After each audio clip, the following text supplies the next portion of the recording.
Hello viewers, welcome. This is DRM or Disease Reversal and Mitigation Studio.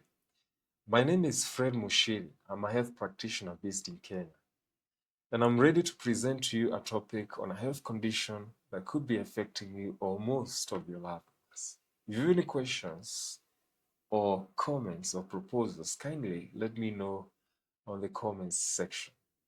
And if you have any personal consultation to make, always call me through the number provided on your screen any day between Monday to Friday. Otherwise, continue to like, share, and subscribe to make these presentations available to you anytime they are uploaded on this YouTube channel.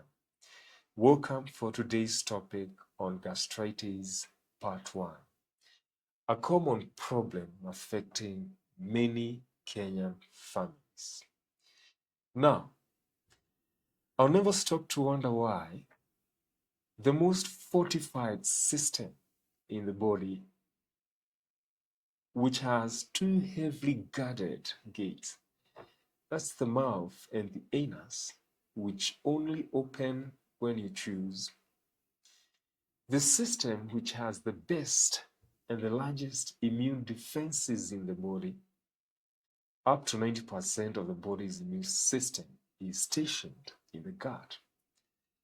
The system which has the most concentrated fluids that are pathogen killers, talk of HCl and bile, has since become the most vulnerable to such diseases as gastritis. I can only presume that we are doing self-harm by our own lifestyle choices. Now, let's consider what God says concerning remedies for gastritis in the Bible. Now we'll be reading one of the texts from Exodus 23 verse 25 that says, "And you shall serve the Lord your God, and he shall bless your bread and thy water, and he will take away all sickness from you." Now God intends to bless the food that we eat and the water so that it will be a blessing for us to take away sickness. Gastritis is a sickness, and it does not come from blessed food. It can only come from cursed food. We'll be exploring this issue in a few minutes to discover which are these cursed foods that are causing gastritis. The next verse comes from 1 Timothy chapter 5 verse 23. And Paul's admonition to Timothy is that he may drink no longer water, but also take a little wine for his stomach's sake, for the many infirmities that he has. And here may issue a caveat beforehand, that the wine Paul is talking about here is not Tusker, it is not Pilsner, it is not Guinness, it is neither vodka, it is not the Predator that people take today. It is a product of the vine, grape juice. Now, you remember in the parable of the Good Samaritan, he used grape juice to dress and nurse the wounds of the man who was attacked by robbers. Grape juice is a natural remedy for inflammation and wounds, especially gastritis. It's a good remedy for the stomach. Now, we've been given another example of a king. His name was King Jehoram, who got a curse of his bowels. And reading from the book of 2 Chronicles chapter 21 and verse 15 and 19, we are told that, "And thou shalt have great sickness by disease of the bowels, until thy bowels fall out by reason of the sickness day by day." And verse 19 says, "And it came to pass that in the process of time, after the end of 2 years, his bowels fell out by reason of his sickness. So he died of a sore disease."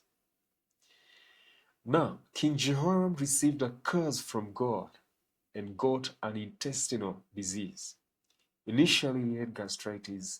Later, he had inflammatory bowel disease, and certain sections of his gut started to come off and spill out. And eventually, he died a painful death from an intestinal disease. He was cursed because he was disobedient.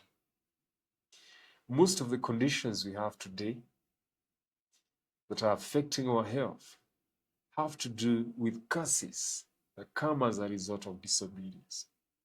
God has given us health laws to govern our bodies. If we reject those laws, we will acquire diseases out of disobedience. Now, we have other writings that are inspired, specifically here from the book Christian Temperance and Bible Hygiene, page 50.1.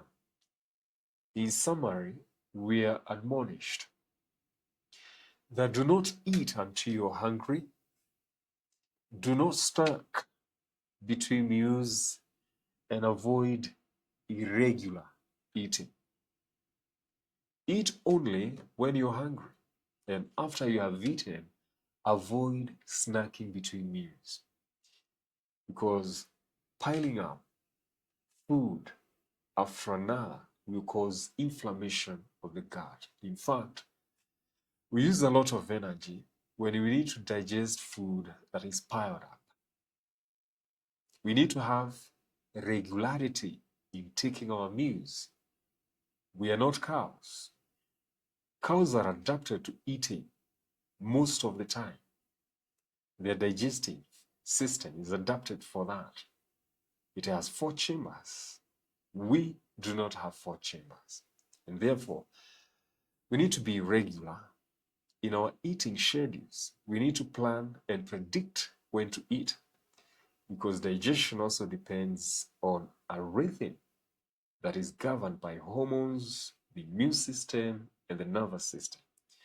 If we have irregular schedules of eating, or if we eat all of the time, then we're inflaming the gut, we are disrupting the immune system, and eventually we damage the brain, which controls all the communication systems in the body. Therefore, 3 basic rules: eat only when you're hungry, do not eat between the meals. There should be a period of not less than 7 hours between the first meal and the second. Anytime we eat between the meals, we disrupt the already ongoing digestion. And lastly, please have a predictable schedule on the time you need to eat.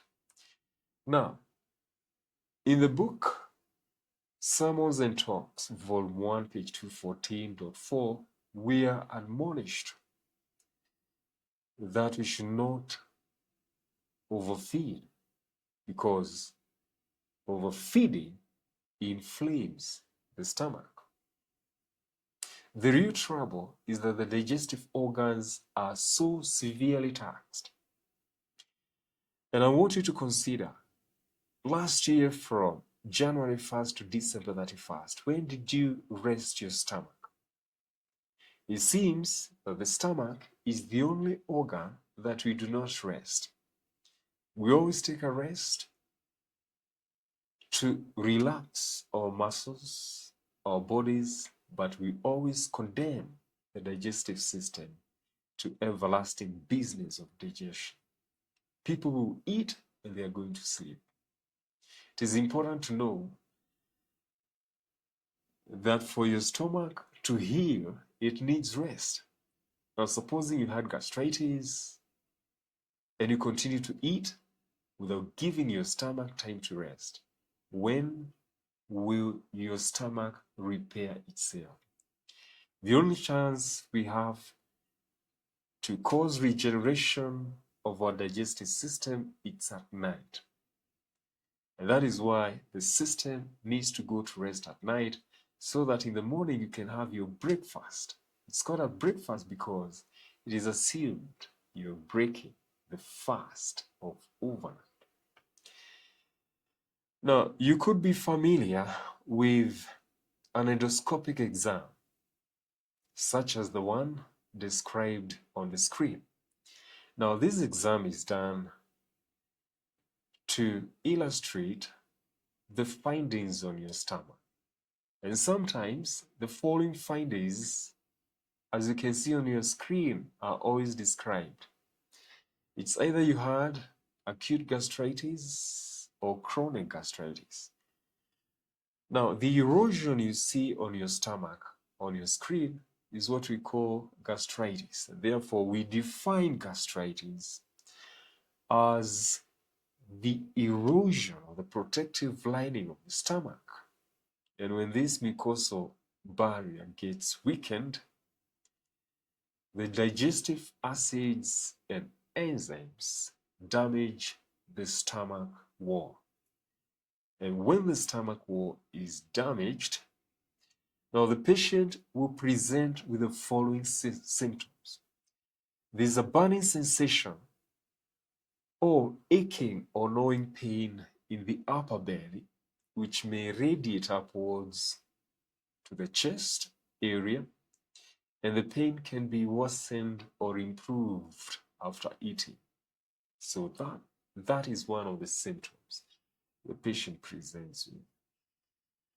Now, the patient may also present with nausea and vomiting, and the vomiters may be bloody if the erosion is extensive.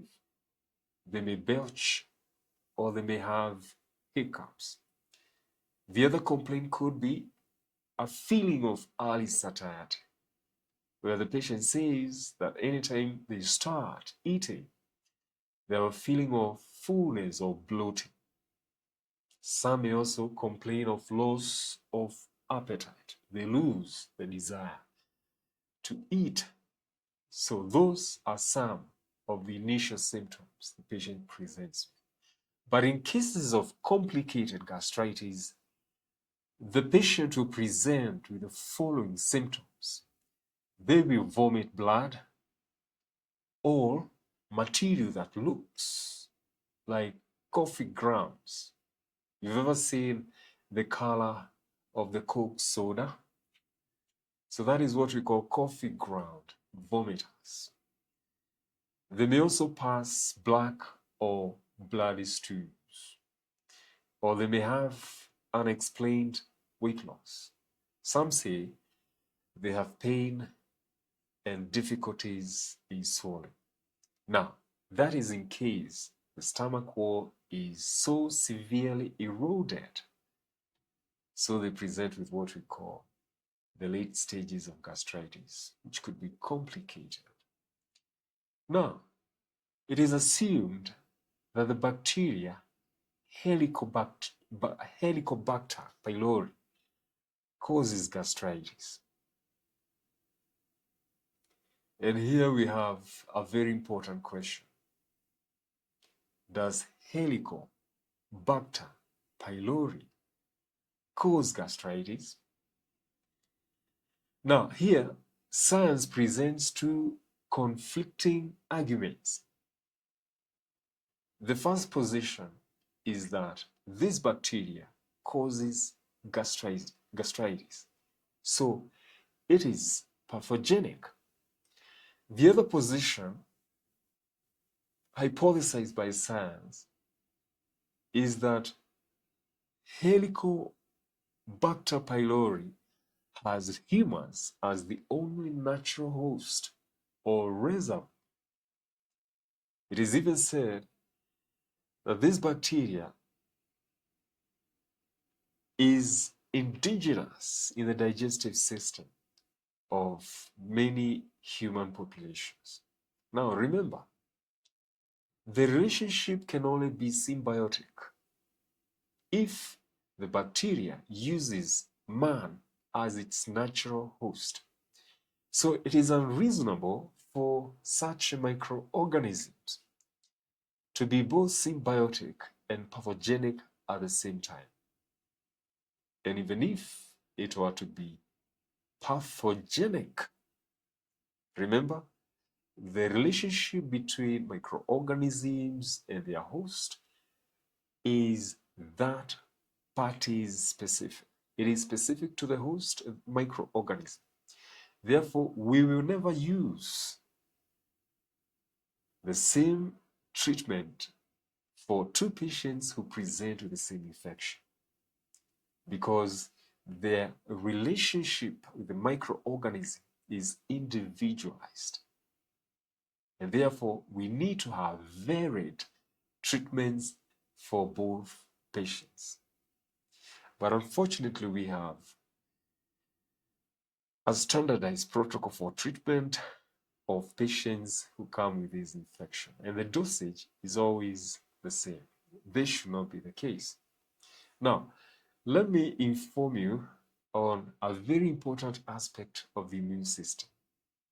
Whereas conventional wisdom attempts to kill bacteria as a form of eliminating the infection, and this is based on Louis Pasteur's germ theory, that if we kill the bacteria, we'll get rid of the microorganism.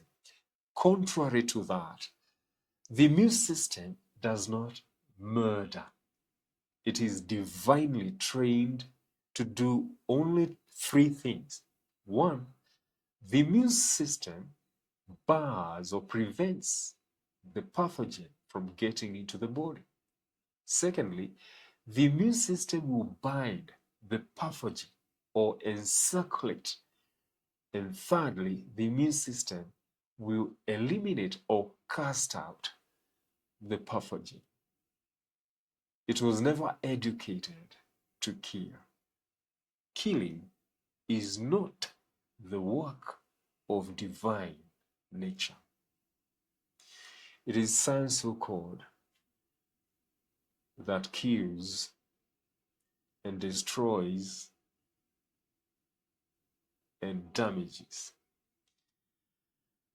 Now, most of the patients will come for an H. pylori test, yet they do not have symptoms. This is because of the symbiotic relationship we have explained above. They will have a positive finding of an H. pylori test, and some of them sadly insist to be medicated, thinking they are sick. But this persuasion to get treated is based on fear. The fear of complications of the bacteria in causing peptic ulcer disease. Now, the treatment kit is based on a triple therapy, which consists of 2 antibiotics whose mechanism of action is to kill or to physically eliminate the bacteria. And there's a third drug called a proton pump inhibitor, whose mechanism is to shut down the generational stomach acid. And therefore, to take such a heavy-duty regimen is based on fear of getting worse symptoms such as peptic ulcer disease, which may lead to perforation, and which has always been associated with this bacteria, H. pylori. There's also the fear of getting gastric cancer, which is also associated with Helicobacter pylori. Now, another question arises: why do you have high recurrence rates among patients after being treated with a heavy-duty regimen? They still come, take an H. pylori test, and return positive findings.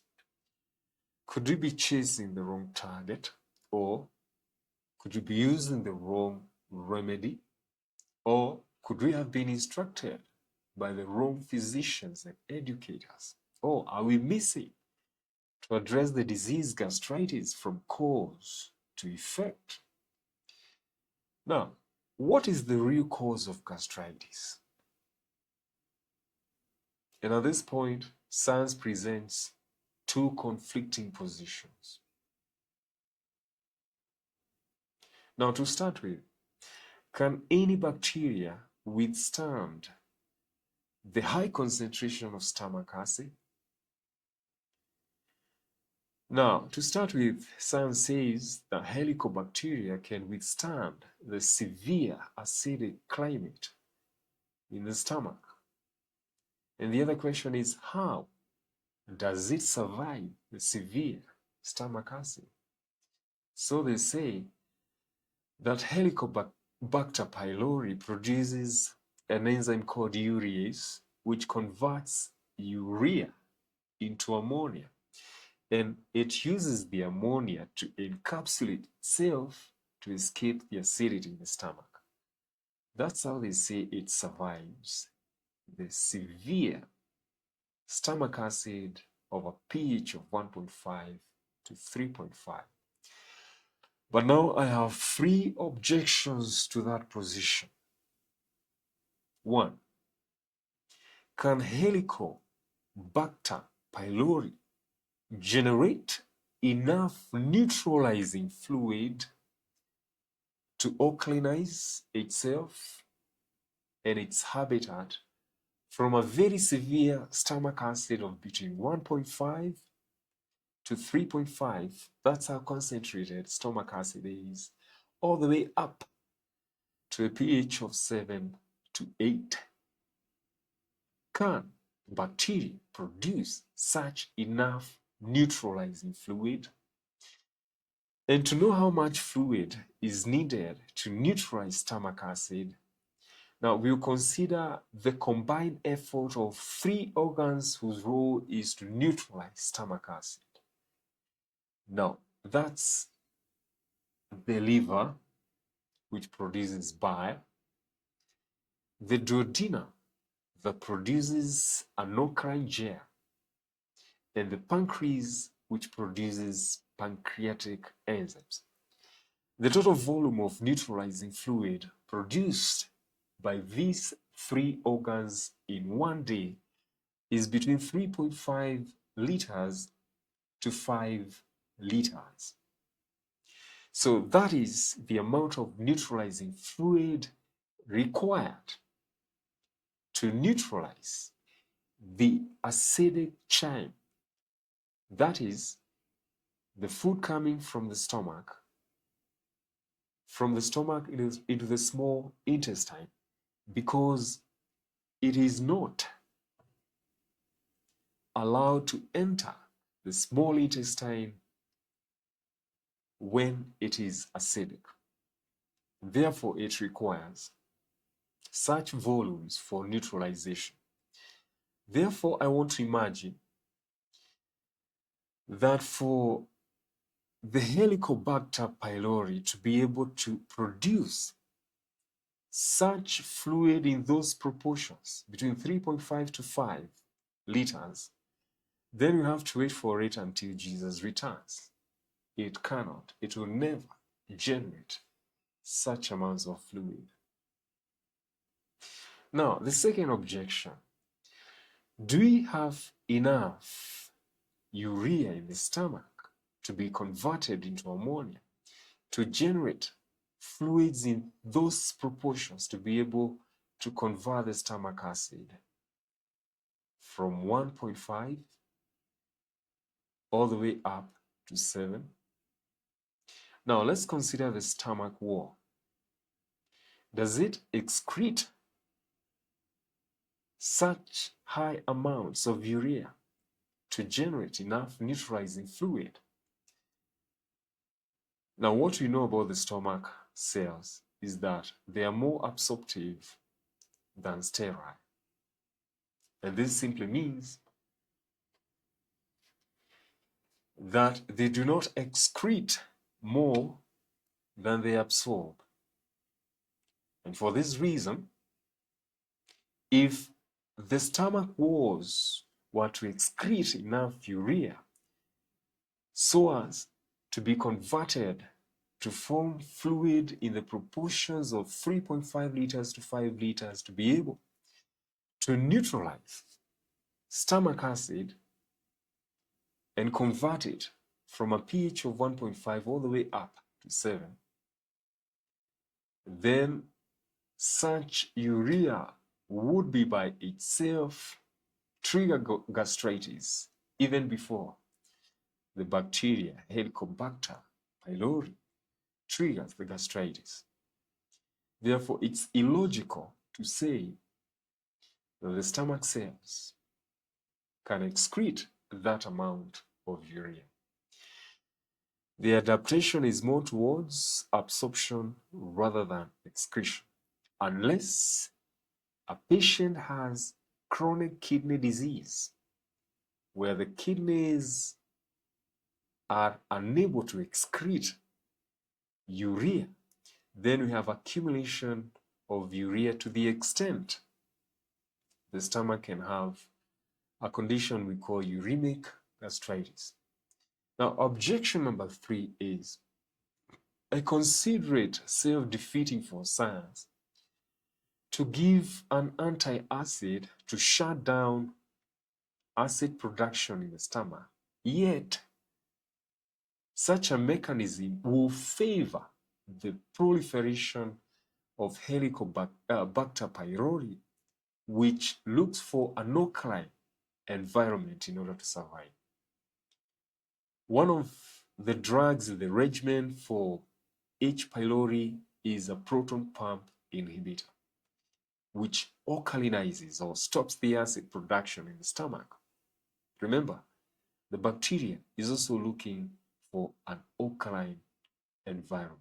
Therefore, when the science so-called prescribes a PPI, an anti-acid, to shut down acid production, is it assisting the bacteria to die, or is it promoting its immortality? I leave that to you to judge. Now, it's important to remember that the position of science today as to the causation of gastritis, which is attributed to H. pylori, is questionable. And therefore, let's look at the true causes of gastritis. Number one cause of gastritis is drugs.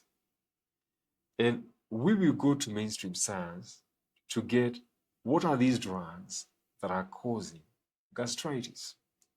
Now, if you look at your screen, one of the drugs that cause gastritis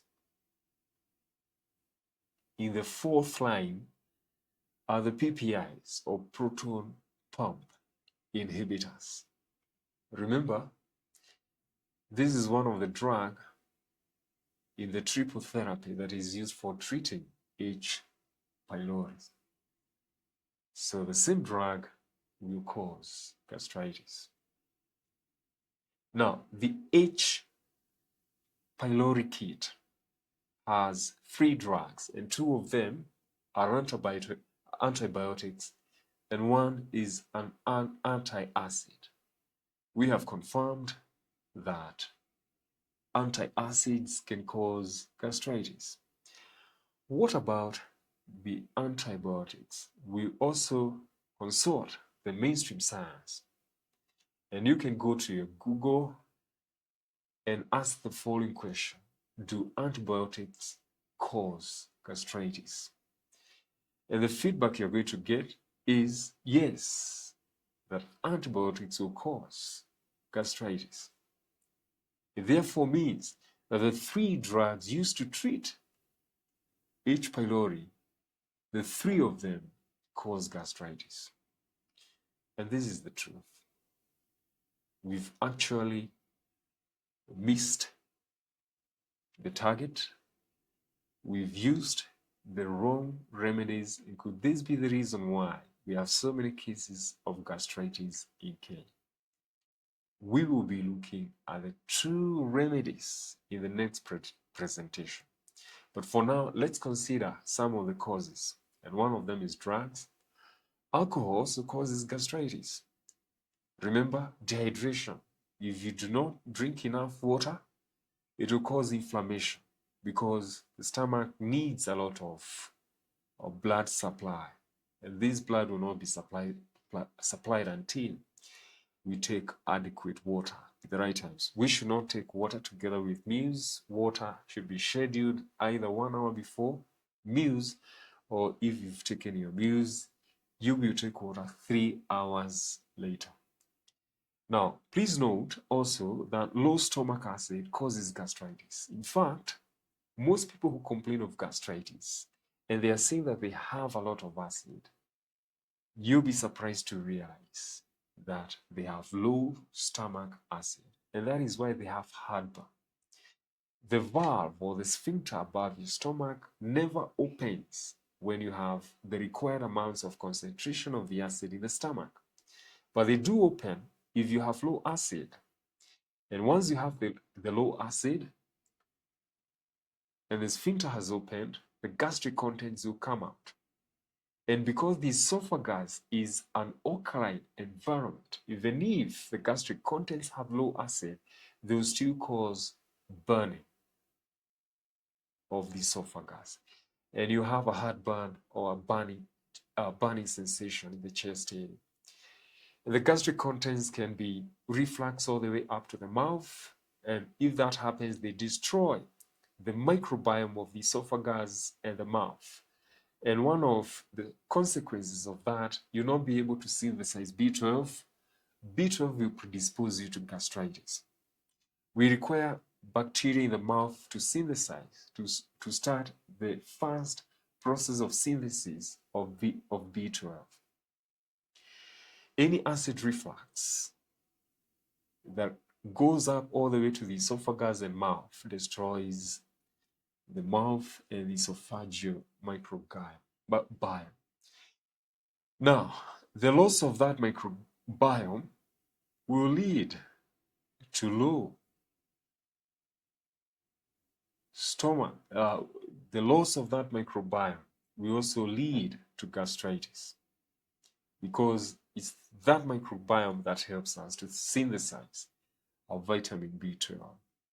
And you have lost the microbiome, what follows is fungal overgrowth. So many people do not realize that if you eliminate your gut microbiome, what takes over is fungal overgrowth. And fungus has been implicated in gastritis. Also in stomach wall erosion. It also causes peptic ulcer disease and also leads to gastric cancer because of chronic inflammation.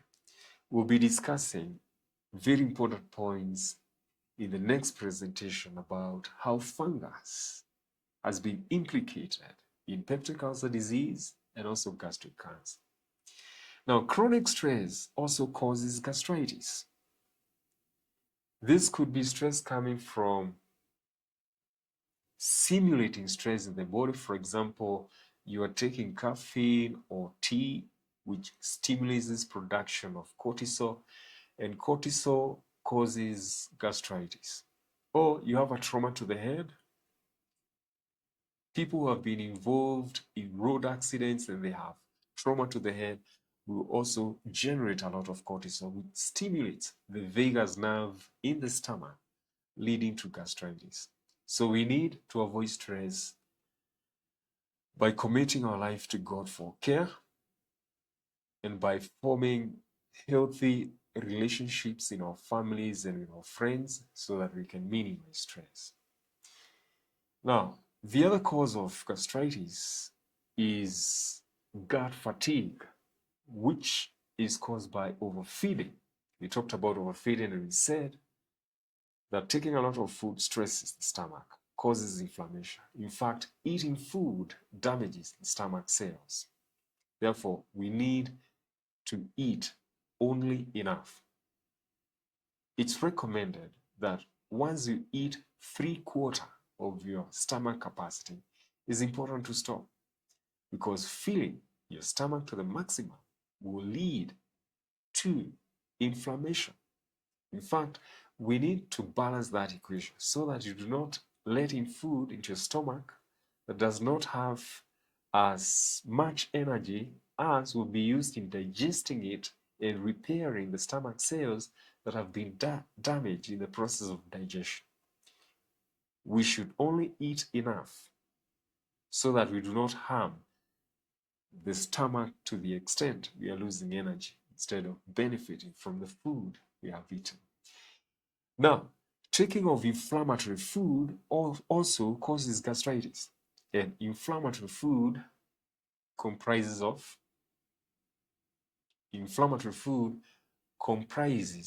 of sugary food, fats and oils that we buy in the supermarkets because they are commercial.